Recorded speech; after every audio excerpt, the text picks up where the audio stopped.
Dnes sme prišli na pohár vína s Jakubom Mnichtom do priestorov Šumu. Dobré víno patrí ku každému počasiu, nie? Čo myslíš? Myslím si, že určite. Chcel si byť vždy vinárom? Narodil som sa do vinárstva, tak by som to povedal, lebo vinárstvo rástlo spolu so mnou a postupne som zistil, lebo som si povedal, že áno, chcem byť vinár, alebo chcem tam pokračovať v tom našom rodinnom biznise a chcem pokračovať vo vinárstve a vyrábať víno.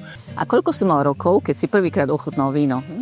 To si nepamätám, ale tak skutočne, že ochutnával tak od nejakých 15. Veľa ľudí si povie, robiť vo vinárstve, to je super a ja im potom poviem, ale to je niekedy o 7 ráno a 80 zoriek do 4 po obede, to už taká zábava nie je. Čo sú tvoje také sny alebo priania do budúcnosti, čo sa týka súvislosti s vašim vínom Mnichta? No, ja by som bol rád, aby naše vína boli stále partnerom veľmi dobrej gastronómie, lebo to ich hlavné miesto, alebo kde vidíme tie naše vína, je v spojitosti s dobrým jedlom, aby boli v dobrých kvalitných podnikoch, aby boli možno takým symbolom alebo synonymom toho, že to je dobrý podnik, tam majú Mnichtu, alebo tam majú tá vína z vinárstva Mnichta a chcel by som, aby sa mi podarilo skutočne to, že budem vyrábať vína z pár odrôd, možno viacero typov